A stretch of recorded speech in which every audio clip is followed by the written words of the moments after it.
Okay, now we're going to talk about the reading process. And as my wife will tell you, I like to say that everything is a process, especially taking out the trash. It's all a process. There are steps involved.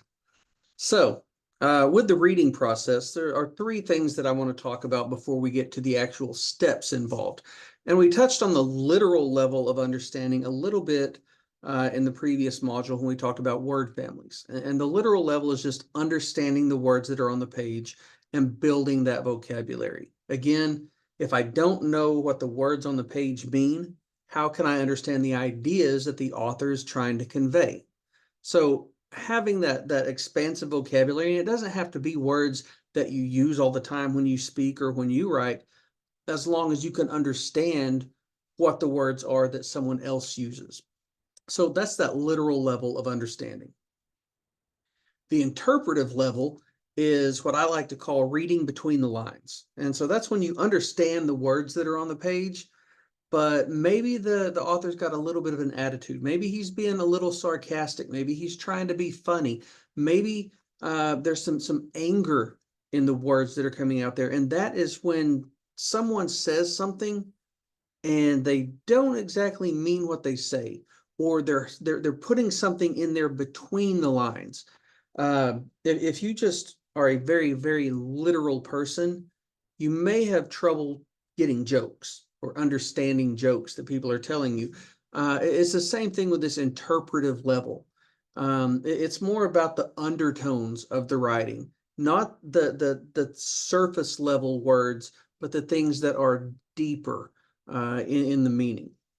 Okay, so that one is a little bit trickier to understand, but if you can understand the words that are on the page, you can understand the emotions that go with them.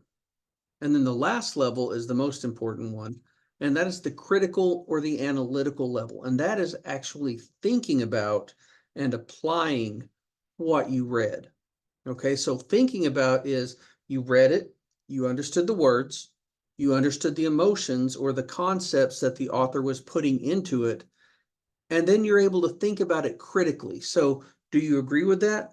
Do you disagree with that? Is that the way things happen in your life, or is it not?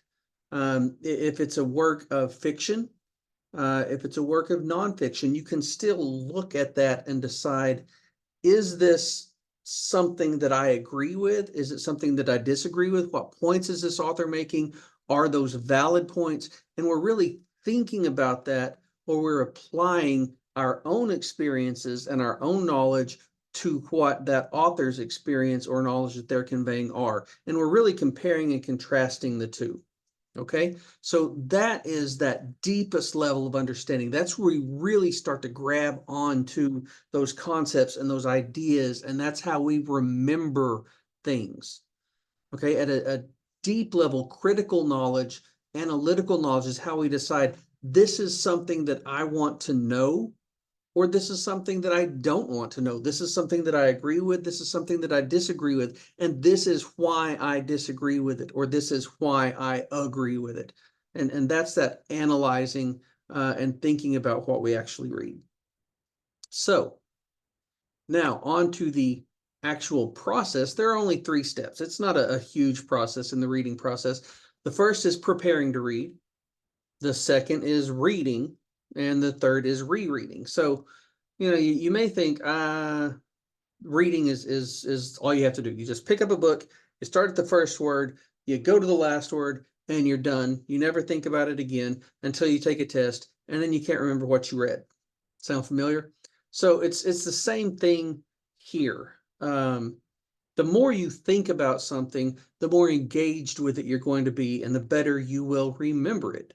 So preparing to read is just like it says. We're actually not going to read whatever it is we're supposed to read. We're going to prepare to read it. So if it has a title, look at the title. What's the title tell us? Is it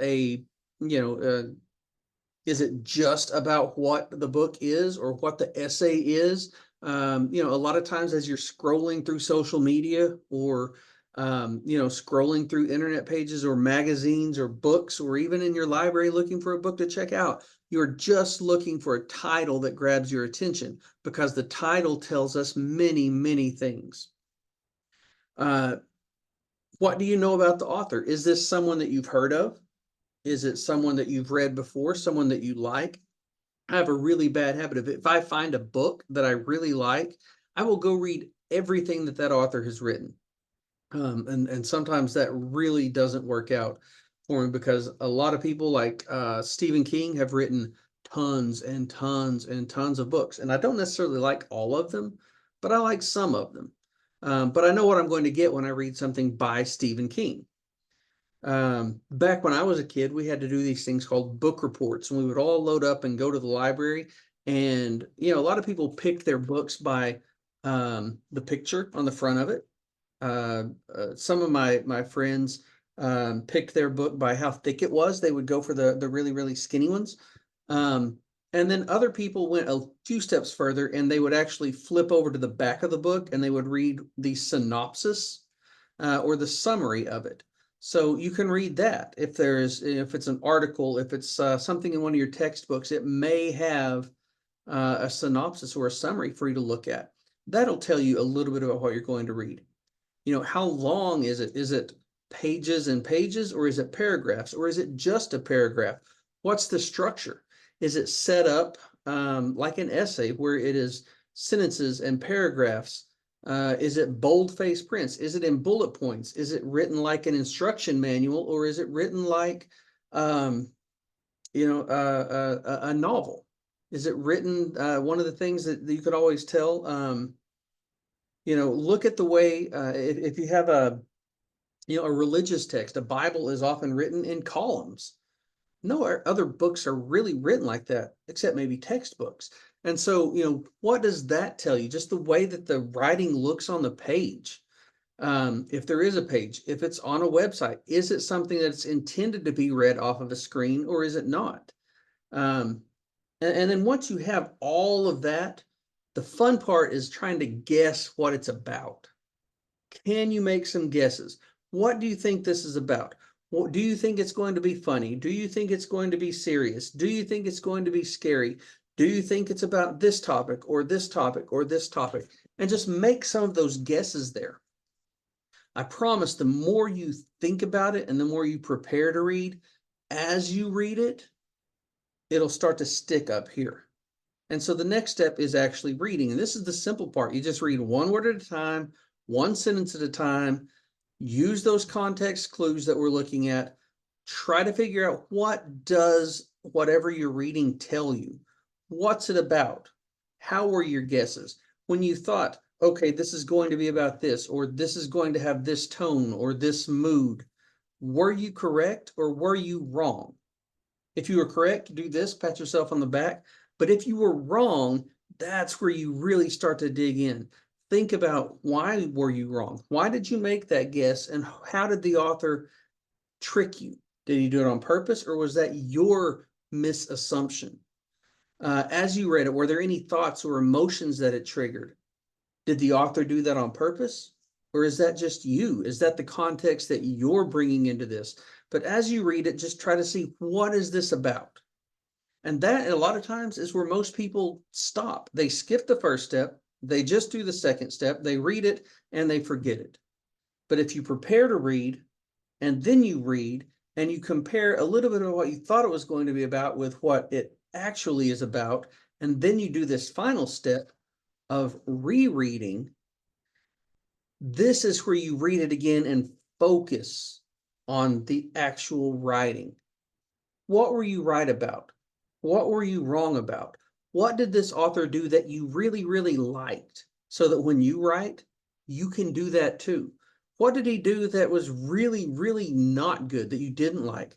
Was it boring? Were there too many words? Were the sentences too short? Were the sentences too long? Did he use words that you didn't know? Okay, look at those words that you don't know. Look them up. How does that apply to what you know and what you think? Okay, we talked about that analytical and critical level.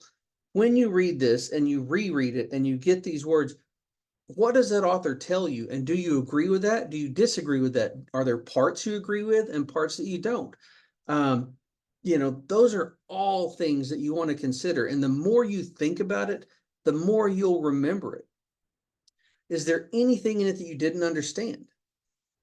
That's where you really want to focus. If you know you don't understand it, that's where you've got to put the work in. And then finally, can you summarize it? Can you tell me what you read? Can you tell someone else? Can you tell your friends? Can you tell your parents? Can you tell your kids? What is it you just read? If you can do that, then that reading process has been a success and you have comprehended or at least thought about what you've read, and you will see those reading skills and reading abilities really improve.